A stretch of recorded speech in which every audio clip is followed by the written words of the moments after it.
Thank you very much for having me here this morning, and I'm going to speak to you basically in relation to conflicts of interest within policing and how Victoria Police is adapting policies to address those conflicts of interest in three areas which are particularly probably not so much in the public domain as other policing issues.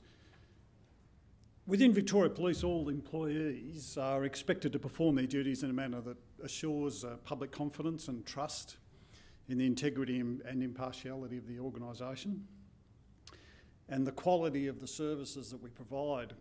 No member should engage in any conduct that's likely to have a negative impact on the reputation of Victoria Police.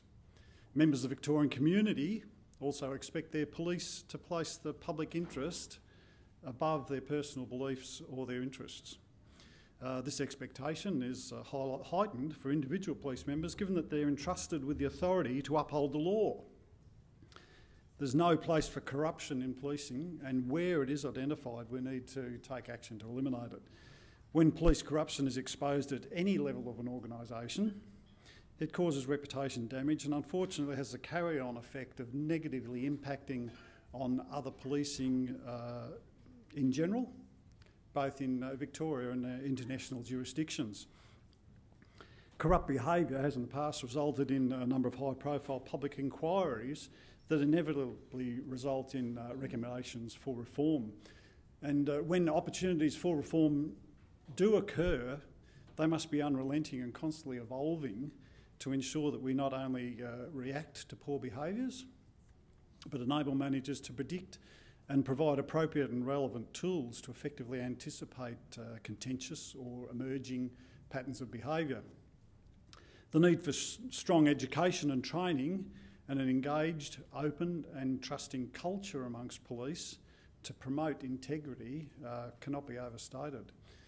Providing our members with the ability to consider possibilities and consequences in a principle-based environment has many benefits over the historically prescriptive and rigid frameworks that many of us encountered early in our careers. Victoria Police has also greatly strengthened the effectiveness of its internal systems of accountability and supervision in recent years. We've embarked upon a pathway of education reform that will ensure all our officers have the training they need to identify corruptible behaviours and influences. Police managers have identified a need to shift the focus from the regulation of line behaviour to granting personnel the means for self-regulation, and in doing so promoting an understanding of the principles of ethics and its integral behaviours upon which they can make educated decisions. Challenges can be found around the general concept of conflict of interest. This broad concept encases a number of significantly high-risk areas, and it's in these areas that are currently impacting on Victoria Police and our members.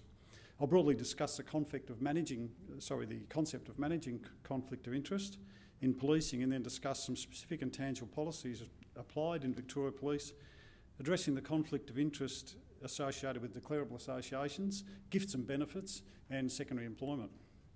Conflict of interest arises when an employee's personal interests influence or appear to influence the impartial performance of their duties. Conflicts of interest can damage the confidence and trust members of the community have in Victoria Police. Having a conflict of interest is not unethical in itself. However, it can become an issue if the situation is not appropriately managed. Employees have a right to their personal beliefs, interests and associations. However, Victoria Police also has an obligation to protect its integrity and its reputation, and has established principle-based policies in specific areas where conflicts of interest may arise so that they can be avoided or managed. There's three types of conflicts of interest. There's an actual conflict of interest, where a real conflict exists between an employee's public duties and his responsibilities and private interests. There's a perceived conflict of interest, can exist where a third party could form the view that an employee's private interests appear to influence the performance of their duties now or in the future, whether or not that influence actually exists. And there is a potential conflict of interest, which arises where a member or employee has private interests that could, now or in the future, conflict with their policing duties. Declarable associations. In the management of conflicting interests, Victoria Police employees are required to assess their personal associations and identify associations that could reasonably be seen to be a declarable association. Supervisors must be notified of any declarable association, and there is a requirement for appropriate risk assessment to be carried out to determine whether there's a need to either discontinue or to ethically manage those associations. Declarable associations include, but they're not limited to, associations with persons suspected of or known by the employee to be engaged in unlawful criminal activity, which amounts to an indictable offence.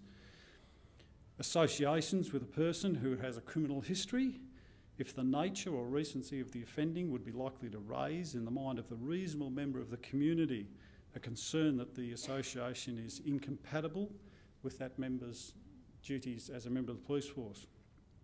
Membership of a group or organisation known to be or perceived to be involved in unlawful activity amounting to an indictable offence. One of the most public ones at the moment is perhaps police association with members of in the liquor industries, outlaw motorcycle gangs, things like that. Associations with employees who are currently suspended or facing charges relating to an indictable offence as a result of being charged by the Ethical Standards Department.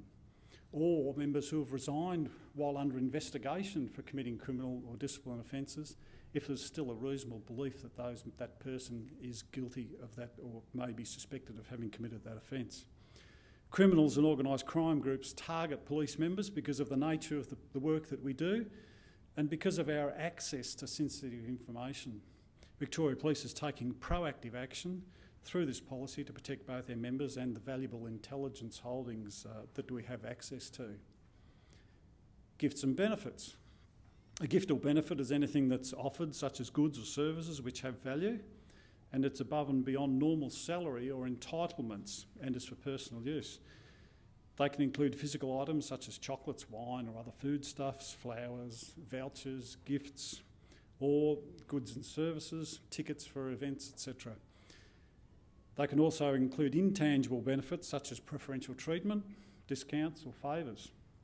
A gift or benefit can be offered to an individual or groups of members such as a station, a work unit or a team.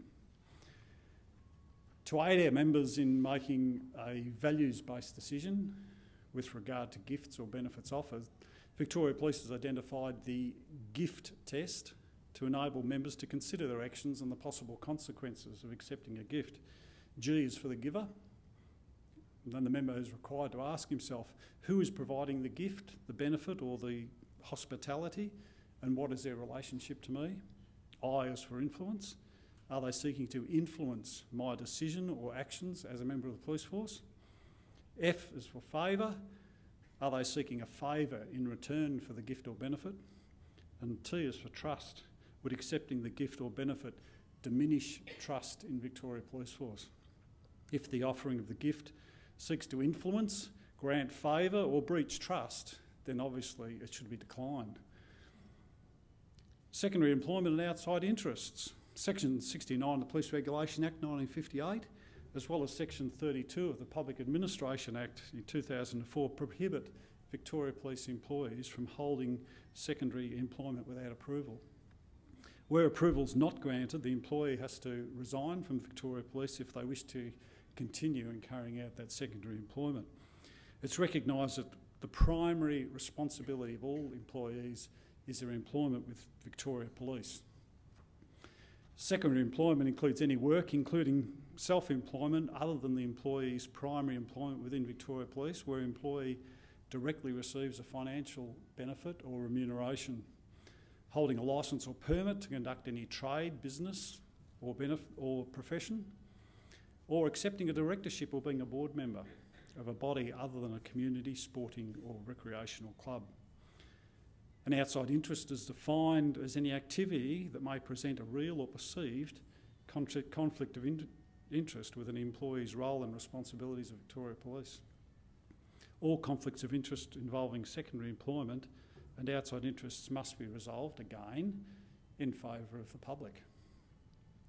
In light of this requirement, in consultation of the role Victoria Police plays in certain industries and activities, employees are absolutely prohibited from undertaking activities in the firearms or weapons industry, the sex industry, security and investigation services, and we are only allowed restricted roles in transport industry and liquor.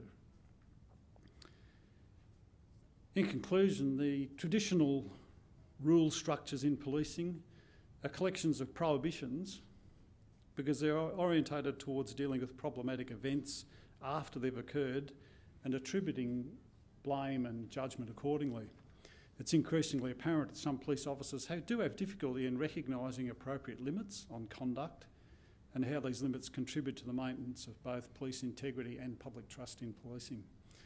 In particular, many police officers quite often fail to appreciate the capacity for a range of private interests and involvements and the impacts that these activities may have on the performance of their public duties. An essential component to enhance any formal system of a rules-based structure is encouragement of a sense of active personal responsibility and accountability that seeks to develop, activate and draw upon the conscience and knowledge of those being regulated. Effective management of conflict of interest issues rests with the recognition and the development of links between accountability, integrity and trust. Conflicts of interest extend beyond approaches to the secondary employment declarable associations and the gifts and benefits policies that I've briefly mentioned here. We've also applied conflict of interest to our active oversight of the investigation of critical incidents, where members, if they have any links with the members undertaking the investigation into serious incidents or crimes, that they must declare, and there's a form being provided nowadays where members declare any conflict of interest and they're immediately either removed from that investigation or oversight role or given a less minor role. Conflict of interest applies to everything we do as law enforcement officers and has to be considered by all members at all times with every activity that they undertake. A conflict of interest, if acted upon, will represent a breach of trust that's central to police legitimacy and the effective delivery of our community policing functions. Thank you.